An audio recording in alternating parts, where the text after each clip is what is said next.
Hello there. I wanted to change the way this neck is built.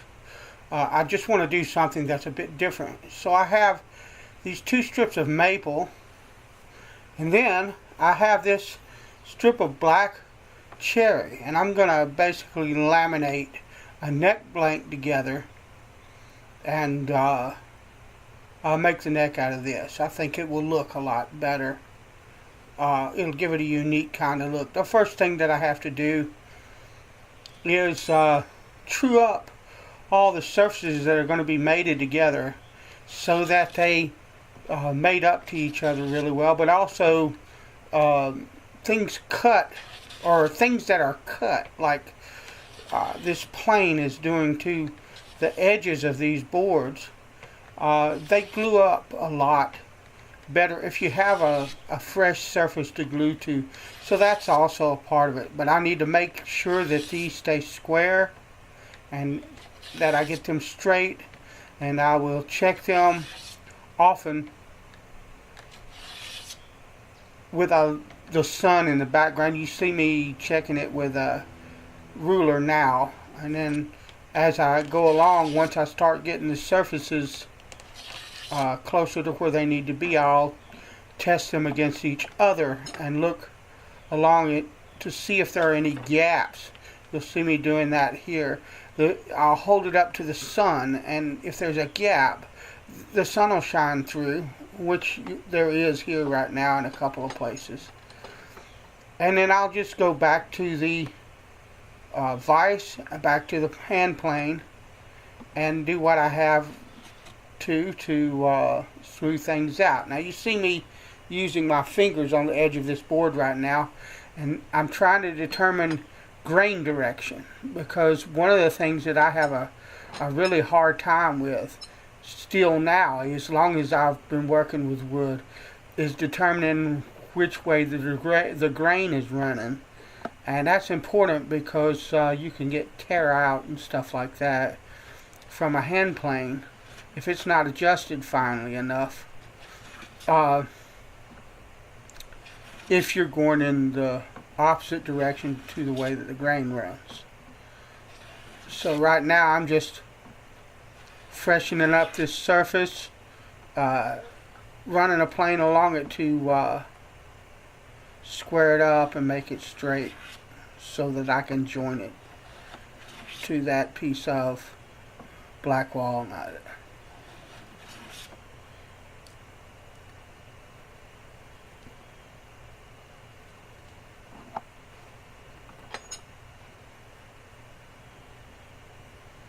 Once again, we'll check it with a ruler or a straight edge.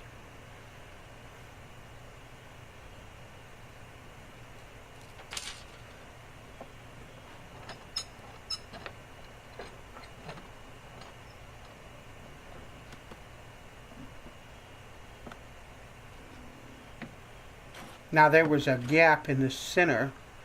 The two ends are a little bit proud, so I'm just going to work these ends, and you'll see once I get it where I want it and I know that everything is nice and flat and straight, I'll take 2 or 3 passes full length with the plane just to make sure that everything is nice and homogeneous, and there's no spots where the blade grabbed part of the edge from doing stuff like this, just working on one end of it or whatever. That'll cause an interference with the joint.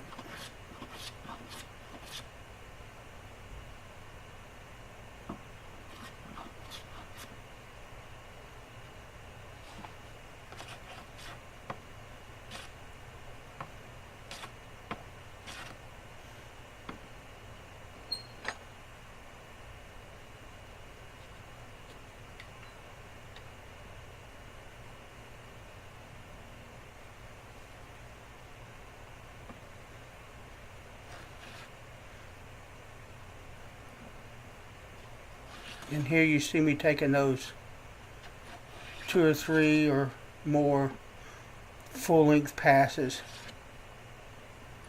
with the plane.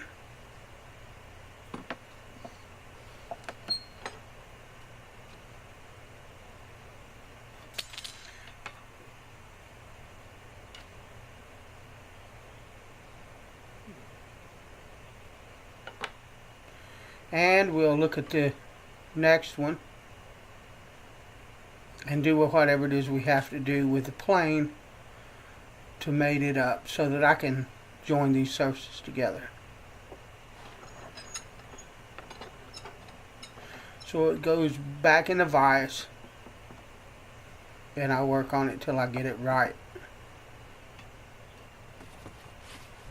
And so once I've got the surfaces right, I lay down a piece of cardboard to keep from gluing the thing to my bench.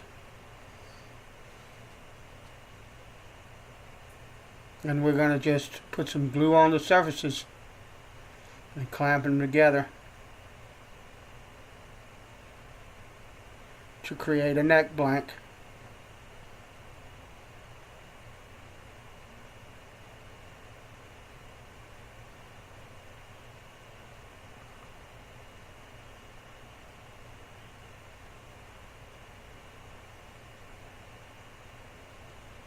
I use plenty of glue and spread it fairly evenly with my fingers. I know people say you can use too much glue, but I tend to clamp pretty tight, and so I squeeze a lot of glue out. And I'd rather put a boatload of glue in there and know that, you know, when I get squeezed out, I've still got adequate glue in the joint than to clamp it up and basically starve the joint because I've clamped it so tight that I've squeezed all the glue out. Just different ways to look at things. You don't need a ton of clamping pressure anyway, but on something like a neck, I tend to be a bit overcautious.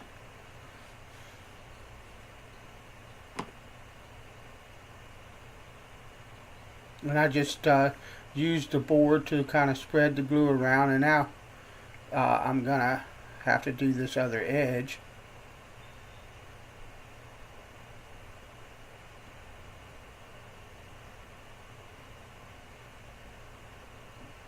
It's a beautiful day.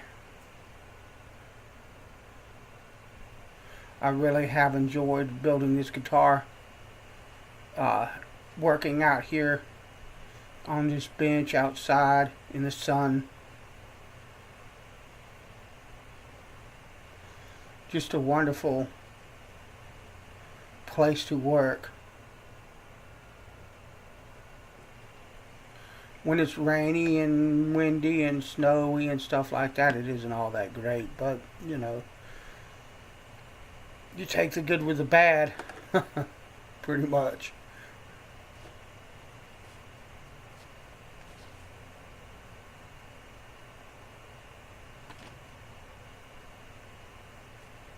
And I generally like to start on something like this in the center and then move to both outer edges with clamps. And I'll be pushing it down while clamping it to make sure everything stays as flat and even as possible. And those clamps do not fit. They're not deep enough. So I brought them out for nothing, but that's all right.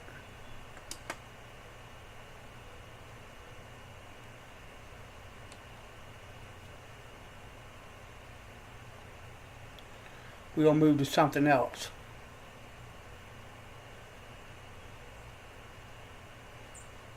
And actually, I think they will fit. I think you'll see later on here that I used them. I just didn't want to. It didn't open up as wide as I wanted it to, and I didn't feel like fussing with it. So I went ahead and made sure that I basically got the clamps on this that were easy to get on there, and then I will go back and use the others.